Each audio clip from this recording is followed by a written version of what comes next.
অস্ট্রেলিয়ার বিপক্ষে বাংলাদেশ ৩-০ থেকে কি ৩-০ ঘটাতে যাচ্ছে? কি বুঝলেন না তো? সমস্যা নেই, বুঝিয়ে বলছি।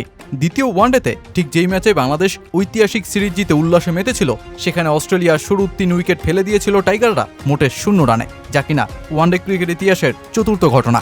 এবার অবশ্য আরও একটা ৩-০ ঘটানোর সুবর্ণ সুযোগের সামনে বাংলাদেশ, তবে এবার সেটা হলে রীতিমতো তাক লাগিয়ে দেবে টাইগাররা। ২-০তে সিরিজে এগিয়ে থাকা বাংলাদেশ যদি ১৪ জুনের ম্যাচটাও জিতে নেয়, তবে অস্ট্রেলিয়া ৩-০তে সিরিজ হেরে হবে হোয়াইট ওয়াশ, যা কিনা ক্রিকেটের মাইটি অস্ট্রেলিয়ার জন্য শুধু লজ্জার কোনো ইতিহাসই থাকবে না, যা হবে চরম ব্যর্থতার মাইলফলক। তখন শিরোনাম হবে ২১ বছর পর কোনো একটি দলের বিপক্ষে সিরিজে নেমে ক্রিকেটের মাইটি অস্ট্রেলিয়ার হোয়াইট ওয়াশ। কদিন আগেও কি আপনি এমন কিছু ভেবেছিলেন, ঠিক যেই মুহূর্তের সামনে দাঁড়াতে হবে অস্ট্রেলিয়াকে, তাও বাংলাদেশের বিপক্ষে? অস্ট্রেলিয়ার ক্রিকেট ইতিহাস গৌরবে মোহমান্বিত, তাই তো সেই আত্মবিশ্বাসে ভর করে ওরা এশিয়া সফরে পাঠিয়েছিল Cummins, Hazlewood, Starc, Head, Mitchell মার্শদের দলভুক্ত না করেই। ফলাফল পাকিস্তানের বিপক্ষে ২-১ সিরিজ আর বাংলাদেশের বিপক্ষে প্রথম ২ ম্যাচেই সিরিজ খোয়ানো। ব্যাটারদের জন্য গোল্ডেন ডাক যেমন তীব্র কষ্টের এক ফলাফল, তেমনি দল হিসেবে হোয়াইট ওয়াশ সেটাও তো তীব্র কষ্টের। বাংলাদেশ অবশ্য প্রতিপক্ষকে এখন হরহামেশাই বাংলা ওয়াশের স্বাদ দিয়ে চলেছে। টেস্টে পরপর ২ বার পাকিস্তান যেই লজ্জা নিয়েছে, আয়ারল্যান্ডও ফিরেছে একই স্বাদ নিয়ে। ওয়ানডেতে সবশেষ আফগানিস্তানকেও যেই ওয়াশ করেছিল টাইগাররা ২০২৫ সালে, তাই সাদা বলে এবার অস্ট্রেলিয়ার বিপক্ষে সেই কীর্তি ঘটাতে পারলে মন্দ হয় না।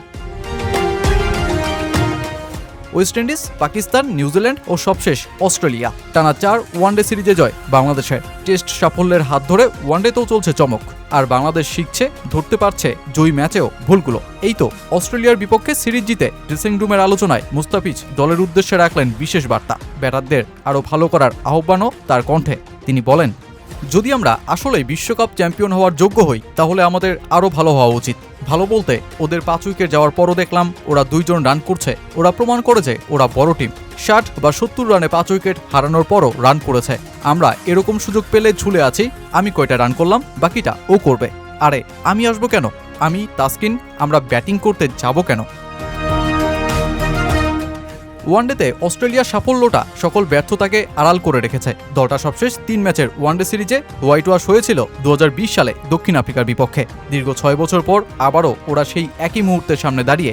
অস্ট্রেলিয়ার জন্য শেষ ম্যাচটা কার্যত বাঁচা মরার ম্যাচ, যেখানে দলটা শেষ ৫ ওয়ানডে ৪টাতেই হেরেছে, আর বাংলাদেশ শেষ ৫ ম্যাচের ৪টাতেই জিতেছে। আত্মবিশ্বাসে তাই শেষ ম্যাচে বাংলাদেশ থাকবে সবচেয়ে এগিয়ে। আর যেই ম্যাচেও নাহিদ রানার গতির পাশাপাশি তাসকিন আহমেদের বোলিংয়েও বিশেষ নজর থাকবে, কারণ তিনি নতুন ও পুরনো ২ বলেই কার্যকরী চেহারায় ধরা পড়েছেন। শুরুতে বোলিং করে সিম মুভমেন্টকে কাজে লাগিয়েছেন, আর পুরনো বলে তিনি পাকিস্তানের বিপক্ষে টেস্ট সিরিজের দীর্ঘ স্পেলকে কাজে লাগিয়েছেন। তাসকিন দ্বিতীয় ম্যাচ শেষে বলেছেন, অস্ট্রেলিয়ার হোয়াইট ওয়াশ আটকানোর ম্যাচে হতে চান আরও নিখুঁত। নিঃসন্দেহেই এই টাইগার শিবির এখন অজিদের মনে একটা বিরাট আতঙ্কই ছড়িয়ে দিয়েছে।